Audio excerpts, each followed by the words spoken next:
It's now time for the Mike Wagner Show, powered by Sonic Web Studios. Visit online at sonicwebstudios.com for all your needs. The Mike Wagner Show can be heard on Spreaker, Spotify, iHeartRadio, YouTube, iTunes, Anchor FM, Radio Public, and the MikeWagnerShow.com. Mike brings you great guests and interesting people from all across the globe. So sit back, relax, and enjoy another great episode of the Mike Wagner Show.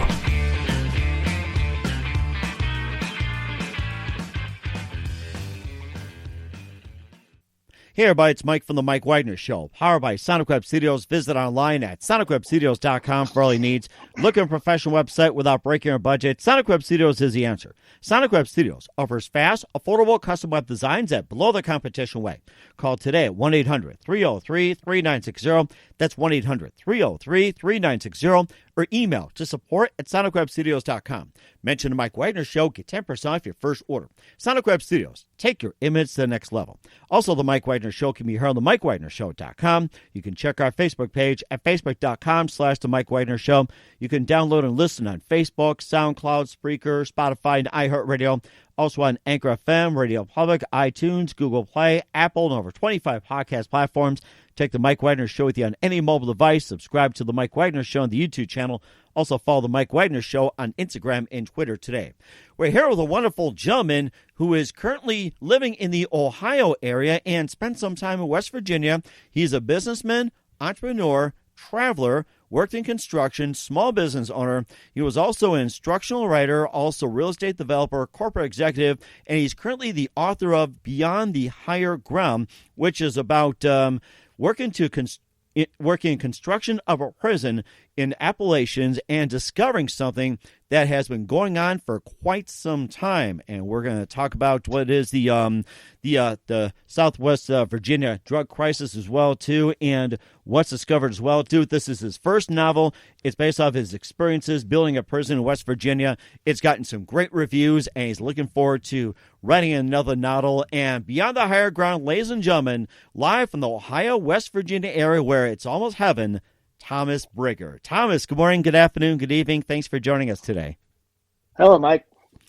Yes, hello. And you wrote the book Beyond the Higher Ground. You're a businessman, entrepreneur, traveler, and this is also your first book. And before we get into all that, tell us how you first got started. Well, it's interesting because I know I'm the guy who you always made. He never decided what he wanted to do when he grew up, as you can see by my bio. But, Jack of all trades, master none. That's like many of us, including yours truly. I'm still working at it. But I've always written. I've always written short stories mostly, and never really got around to publishing them. I used to write short stories, going back years ago, and send them to my sister. That's about where it is. So actually, one of my next projects is going to be is to publish some of the short stories. But what happened is I was doing a lot of traveling. I was in a hotel room in Cleveland, Ohio, finishing probably the worst novel I ever read. And I sat back and said, I could do that. So I started writing a novel. And, I was traveling an awful lot back then. So, you go into a hotel room, you want to stay out of the hotel bars. So I was starting just writing instead of reading. And over the period of about a year, I finished it one day. And I said, well, that was cool. And I set it aside. I just didn't consider myself a writer or anything. I just wrote a novel. Well, some years later, I had a personal situation where somebody close to me was affected by the opioid crisis. And I said, you know what? I'm going to publish this thing. So I took it out and sent it to publishers, and here we are. And it's I think it's a timely novel. It takes place in actually Southwest Virginia, which is kind of the area.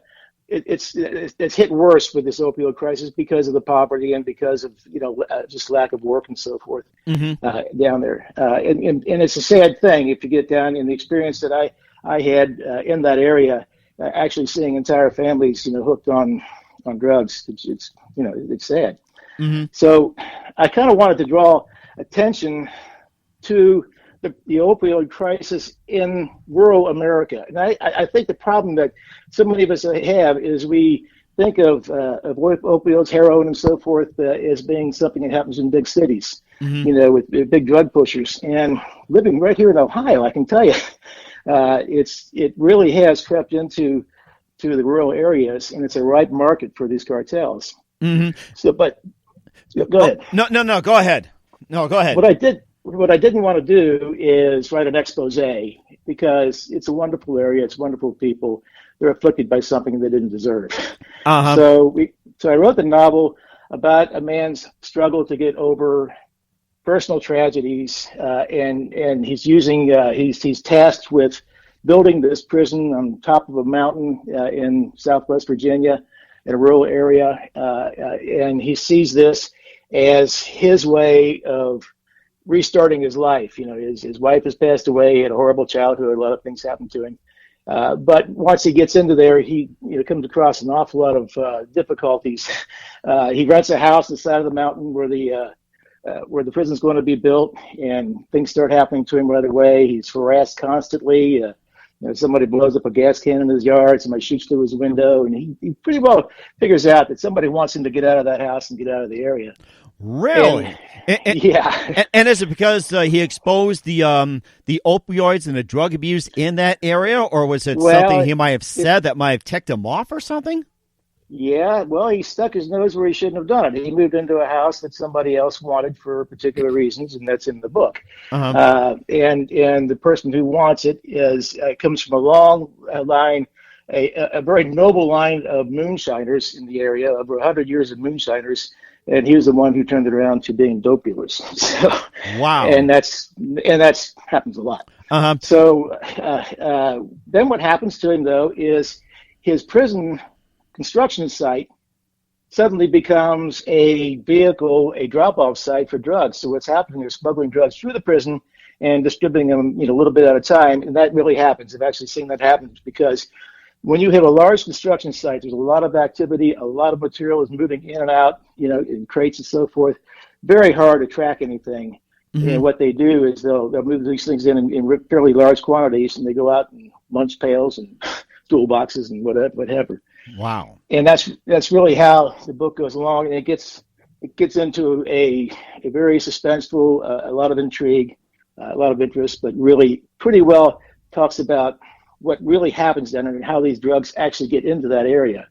Uh-huh. And these poor people, in a lot of cases, what happens also is the drugs are fairly cheap now. Mm-hmm. And of course, being a huge opioid problem, and I've talked to some people about this opioid situation, especially around the West Virginia and the Southwest Virginia areas. And of course, and I guess the big question is that, what do you think are the factors of having this huge opioid epidemic in that area? What is causing it? And I guess another question is, what can be done to stop? Well, and you're right. And the causes are, I guess you could say there's a lot of causes and there's very few causes. In most of the cases that you find with people who are addicted to opioids, particularly to heroin, is they have an underlying reason for it. You have an operation or something, you get a prescription drugs, and the prescription runs out. And then you can go buy them on the street, but the pills are very expensive on the street. And what really has crept into that area into this area in Ohio and a lot of places as well, is this black tar heroin that comes from Mexico. Wow! And if you've ever read any books about it, really there is some interesting books out right now about it. But what happened is a little town in Mexico figured out how to make heroin a lot cheaper than the stuff that was coming from across the ocean. And that's what's feeding. So there's actually a line in the book where one of my characters says you can go down into Low Creek, Virginia, and buy heroin for about the same price as a hamburger. Uh-huh. And so now that these poor people are just they're turning to it. In a lot of cases, it's just desperation. You don't have a job. Things run out on you. There's family problems. And one problem begets another problem, and pretty much, I think you could probably go down in a lot of places down there and talk to anybody on the street, and they know somebody who has lost somebody due to these drugs. And also, what is law enforcement doing about this, or is law enforcement basically overwhelmed by this whole opioid situation. They're completely overwhelmed because I mean you can have a sheriff's office, which with plenty of people involved in it, but the tax base is so low they just can't afford that much. Mm-hmm. So and the other problem that you have is in all these rural areas, including the one I live here in Ohio, you're spread out so far. There's only so much you can do. I mean, just the distance alone is difficult. And there's some shocking things that you see. Actually, the book that I'm writing right now is centered in Ohio. And one of the examples I had doing research was two Amish boys in one of those carriages that they have, Uh-huh. They got caught delivering black tar heroin. Uh-oh. I almost thought that it was a joke. I couldn't believe it. I actually saw that. So, but that's how deep it gets. And like we said, the problem with it is law enforcement just can't keep up with it. And not only in that place, but in a lot of places. But when you have people spread out so far apart, and even in hard to get areas, I mean, you've done it myself. You ride down through those mountains there, and most of the residences and places are obscured. You can't even see them. So, how do you track that? Uh-huh. And you also said there's also the smuggling involved, through the prisons as well, too. And also, if the prison managed to get complete and what happens after that point, like, say, the prison gets built, it's almost like, then what? Is it like build more prisons, hire more guards? Or... Well, yeah, and that's an endemic problem. In the end of the book, the way things progress is as the plot progresses in the book, the prison's getting built, and so that at the end of the book, the highest point of the whole area has a prison on top, and that's kind of the metaphor we have for beyond the higher ground. And the reason for the title of the book is it's not an end game. When you get away from adversity, it's not necessarily over. Life goes on. People get off the drugs, and there's like a 40% recidivism rate where they come back on the drugs again. Right. So, and the way we have the title, I have the title because in the book, people are getting away from the river. The river's flooding, and they go to the higher ground. Mm-hmm. And Sally's father says, just don't matter. You just don't matter, Sally. He says, because you can get away from the river today and fall off a cliff tomorrow. And that's really kind of how it goes. Right. Right, exactly. And we'll talk a little bit more about the book along with your short stories and what you got coming up and what you got interesting as well, too. But first, you listen to The Mike Wagner Show at themikewagnershow.com, powered by Sonic Web Studios. Visit online at sonicwebstudios.com for all your needs. Looking for a professional website without breaking your budget? Sonic Web Studios is the answer. Sonic Web Studios offers fast, affordable custom web designs at below the competition way. Call today at 1-800-303-3960. That's 1-800-303-3960. Or email to support@sonicwebstudios.com. Mention the Mike Wagner Show. Get 10% off your first order. Sonic Web Studios. Take your image to the next level. Also, the Mike Wagner Show can be heard on the MikeWagnerShow.com. You can check our Facebook page at Facebook.com/The Mike Wagner Show. You can download and listen on Facebook, SoundCloud, Spreaker, Spotify, and iHeartRadio. Also on Anchor FM, Radio Public, iTunes, Google Play, Apple, and over 25 podcast platforms. Take the Mike Wagner Show with you on any mobile device. Subscribe to the Mike Wagner Show on the YouTube channel. Also follow the Mike Wagner Show on Instagram and Twitter today. We're here with author, businessman, entrepreneur, and traveler, one-time construction worker, Thomas Brigger, the author of Beyond the Higher Ground here on the Mike Wagner Show. We talked about a good portion of the book, especially with the opioid epidemic based off experience building a prison in West Virginia. And, of course, Tucker Mason, wanting to start all over, his wife died and recurring demons of his childhood and maybe a bit about his wife and what happened during his childhood that somehow led him down the trail of, getting on opioids and trying to get over this nightmare, trying to work on a prison. Well, and that's just pretty close how it is. Actually, Tucker gets exposed to the opioids when he starts building the prison. He doesn't really get on them himself, but we do have a character there that he works through who is on the opioids and helps her get through that problem.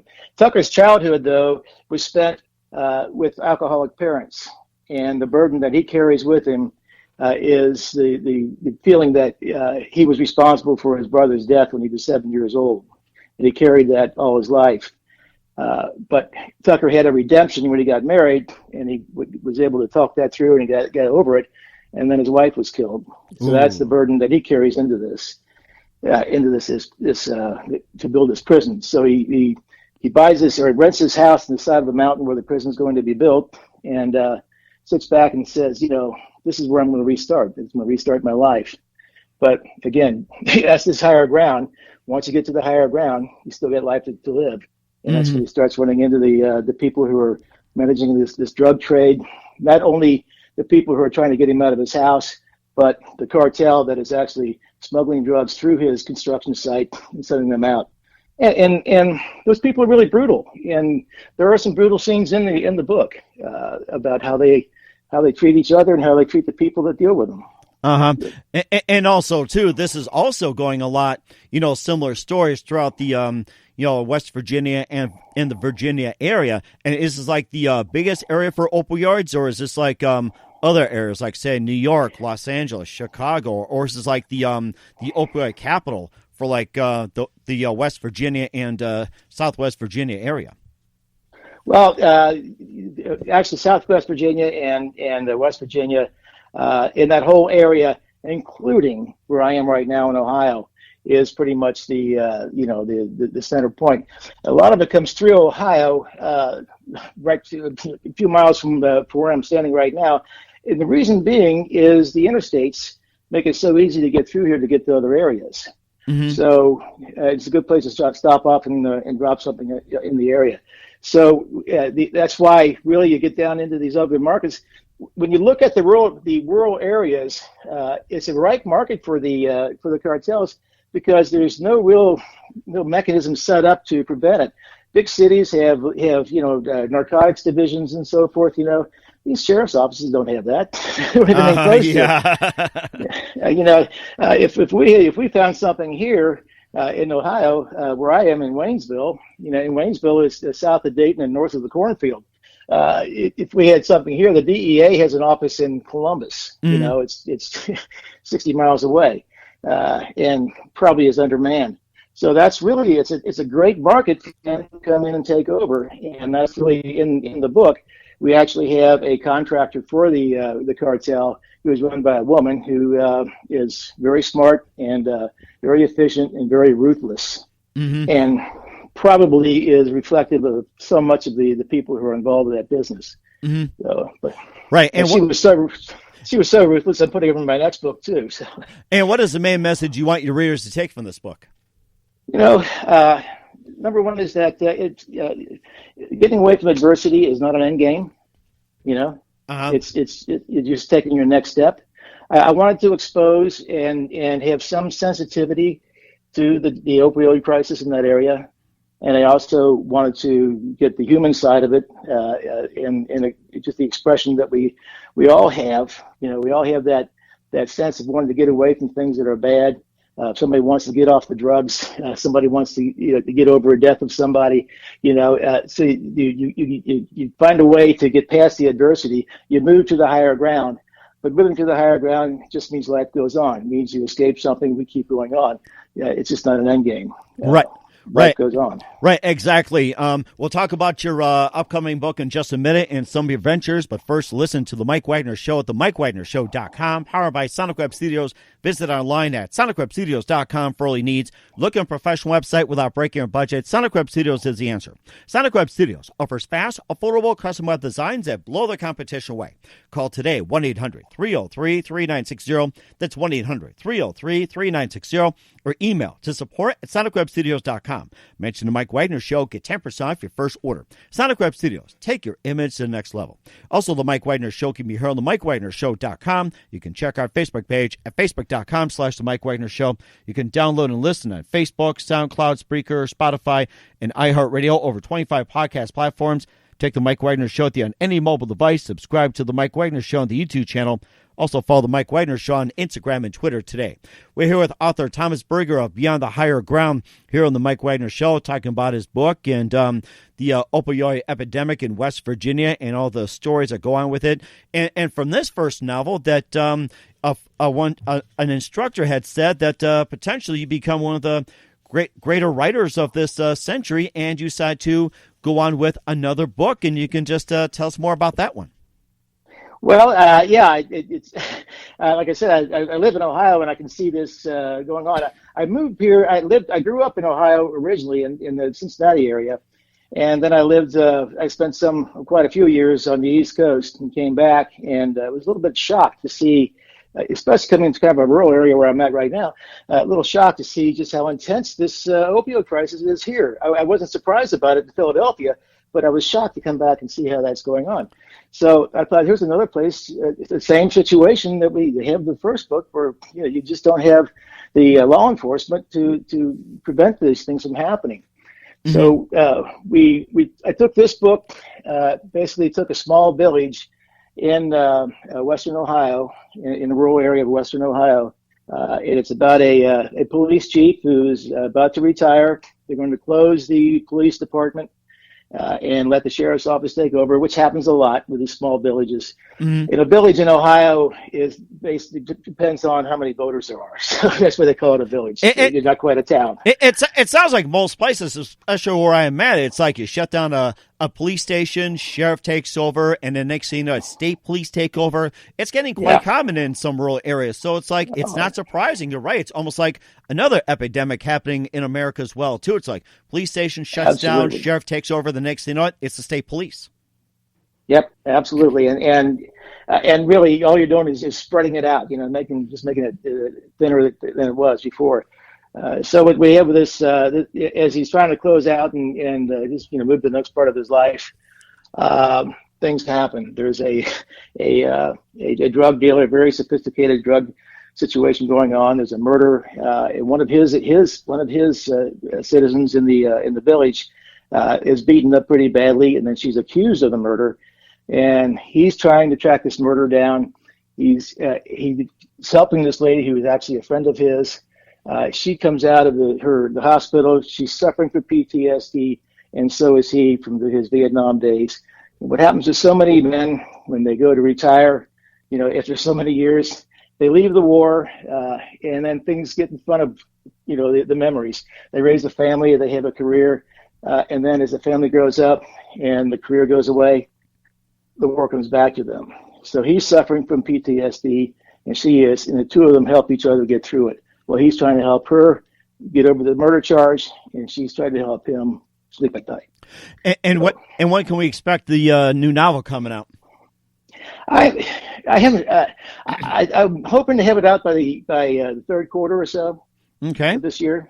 Okay. Okay. It just depends on publishing and so forth, Right, exactly. And also, you also done some short stories as well, too. And maybe you can just share just a few of the short stories, maybe the ones that stand out, and, a little bit about, some of those. And, of course, it sounds like that I read a little bit of it. It's like, potentially you could be one of the great writers of the century. Well, my mother isn't alive these days, but she'd love to hear you say that. I guess my favorite short story is called Monster in the Barn. Monster in the Barn. Monster in the Barn, and it's about a young boy living on a farm in Ohio, and he's observing one of the farmhands who has a lot of problems, a lot of emotional problems, and so forth. And the kids tease around about him, and they see him in the barn one time coming out, and they said, "Oh, he's the monster." Oh no. So so he's observing what's happening, with his father's kindness towards this farmhand, and he's in a sense growing inside, understanding what happens to people, that have those kind of problems, and it has a bit of a tragic end, but he grows from it. So that's one of my favorites. Okay. And another one of my another one it takes place down in the same area that my novel is too. So. Mm-hmm. Wow. Okay. And also too, where can we find a good portion of your short stories? Actually, I'm going to be posting them probably later this summer, and I'm thinking on my website. I'm thinking also of combining them and trying to get those published by the end of the year in an anthology, type of thing. I'm looking forward to it as well, too. Sounds like you got a lot of great material. Once again, author Thomas Brigger with Beyond the Higher Ground, the Mike Wagner Show. In just a few more minutes here, we'd love to have you back on sometime in 2020 and beyond. You've been great. And who are some of your favorite writers that you enjoyed growing up?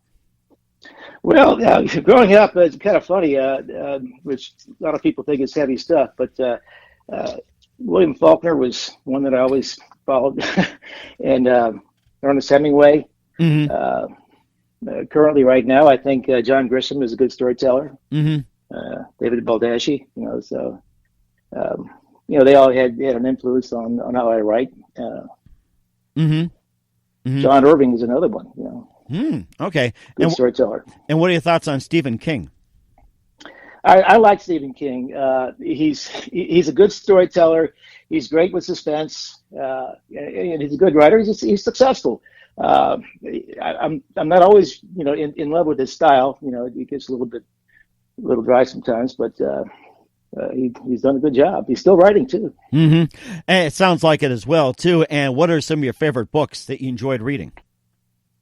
Well, probably if I was going to say the best book I ever read would be Moby Dick. If you're just going way back into the old days. I got to tell you though, the one book that Faulkner wrote called Sanctuary is one that I probably read 3 or 4 times. And that was I always loved that book. And Hemingway's Farewell to Arms is the other one that I remember. And it sounds like you got a lot of them as well too. And also just a couple of things here. What can we expect from you from 2020 and beyond? Besides getting your short stories together, your next book, what can we expect from you later in 2020 and beyond, like in 2021 or so?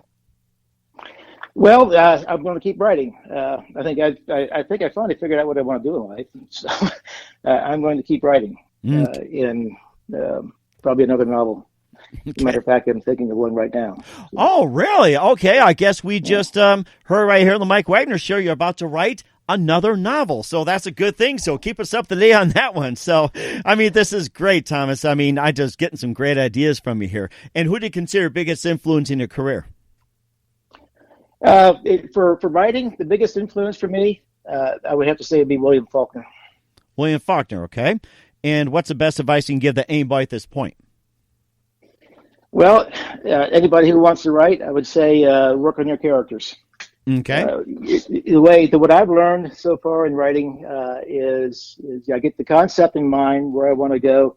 You start building your characters, and pretty soon they start telling the story for you. And that's really good advice as well, too. Once again, author Thomas Brigger of Beyond the Higher Ground here on the Mike Wagner Show. A big thank you for your time, Thomas. You've been fantastic. Looking forward to having you again soon. Keep us up to date. And once again, tell us about your upcoming projects, what's your website, how do people contact you, where can people purchase your books? Easiest thing is to go to, the book has its own website. It's go to beyondthehigherground.com, all one word. Okay. All right. And that's the easiest way. I have in there, synopsis of the book. There's chapter samples I'm going to read. And there are direct links to all of the online services to purchase the book. The book is available in print and in ebook form and Kindle. And also we have an audio form that we did. I teamed up with Jack DeGolia, who's a very well-experienced reader and announcer, and the audio book is fantastic. Jack actually had to come up with almost 70 voices. Wow, 70 voices! Yeah, and when I heard Jack, one of my favorite characters of the book is a man named Cecil. He's a resident down in Southwest Virginia. And when I heard Jack do Cecil's voice, I said, "Okay, you're on, bud." It sounds like It sounds like he knows the person. That's fantastic. Oh, I'm telling you, he just. I heard him do that, but he does a great job with the voices in there. Which a lot of people are listening to books right now, including me. It's good to have that out there. Okay, well, that's great. We're looking forward to your book as well too, and. your other publications. Once again, Thomas, big thank you for your time. You've been fantastic. Looking forward to having you again soon. Do us a favor, keep us up to date. Love to have you back on 2020 and beyond. You've been fantastic. Okay, thank you. Thanks for listening to the Mike Wagner Show, powered by Sonic Web Studios. Visit online at sonicwebstudios.com for all your needs. The Mike Wagner Show can be heard on Spreaker, Spotify, iHeartRadio, iTunes, YouTube, Anchor FM, Radio Public, and themikewagnershow.com. Please support our program with your donations at themikewagnershow.com. Join us again next time for another great episode of The Mike Wagner Show.